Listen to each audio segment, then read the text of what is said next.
ఇప్పుడున్న ప్రభుత్వాలు ఇక్కడున్న పార్టీ అటు టీడీపీ అయినా వైసీపీ అయినా బీజేపీకి బానిసలుగా మారి మన యువత భవిష్యత్తును మన రాష్ట్ర భవితను తాకట్టు పెట్టారు కాబట్టే రాజశేఖర రెడ్డి బిడ్డ ఈరోజు ఆంధ్రప్రదేశ్ రాజకీయాల్లో అడుగు పెట్టాల్సి వచ్చింది. తెలంగాణ నాకు మెట్టినిల్లైతే ఆంధ్రప్రదేశ్ నా పుట్టినిల్లు.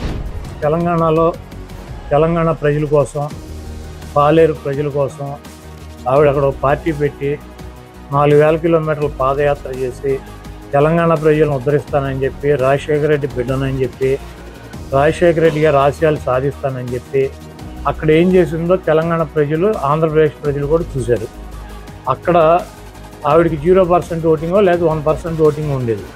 ఆ పార్టీ ఇంకో జీరో ఓటింగ్ ఉన్నటువంటి పార్టీలు విలీనం చేసి ఇక్కడికి వచ్చి ఆవిడ మళ్ళీ ఇక్కడ కూడా సేమ్ డైలాగులు ఆంధ్రప్రదేశ్ కోసమే పుట్టాను, ఆంధ్రప్రదేశ్ పుట్టాను నా సొంత వాళ్ళు అనుకొని 3800 కిలోమీటర్ల పాదయాత్ర చేశాను.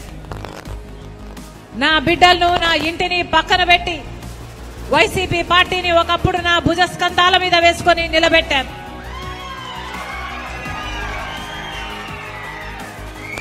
మనసు పెట్టి పనిచేశాను. నా రక్తం ధారపోశాను, నా చెమట ధారపోశాను. ఆవిడ పార్టీ కోసం కష్టపడ్డాను, పార్టీ కోసం ఇది చేశాను అది చేశానని చెప్తాను. ఆవిడ డెఫినెట్గా వైఎస్ఆర్ కాంగ్రెస్ పార్టీ కోసం, జగన్మోహన్ రెడ్డి గారి కోసం, రాజశేఖర రెడ్డి గారి కోసం, ఆవిడ కుటుంబం కోసం ఆవిడ కష్టపడి ఉండవచ్చు. అయితే ఆవిడ 2014 ముందు 2012లో జగన్మోహన్ రెడ్డి గారు జైలుకి వెళ్ళినాక సెప్టెంబర్లో పాదయాత్ర చేసింది.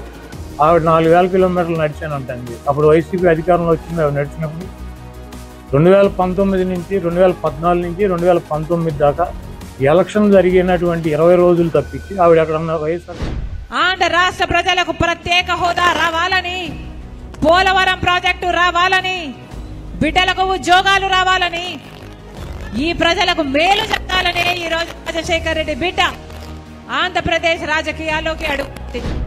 వైజాగ్లో స్టీల్ ప్లాంట్ గురించి 4 సంవత్సరాల నుంచి గొడవ జరుగుతుంది. ఆవిడేమైంది 4 సంవత్సరాల్లో ఏమైంది?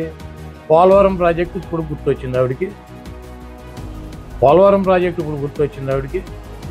ఇవన్నీ కూడా రాజకీయంగా ఏదో రకంగా ఒక పదవిలోకి రావాలని చెప్పి కాంగ్రెస్ పార్టీ ప్రాపకం కోసం జగన్మోహన్ రెడ్డి గారి మీద నిందలేస్తూ తిరుగుతుంది.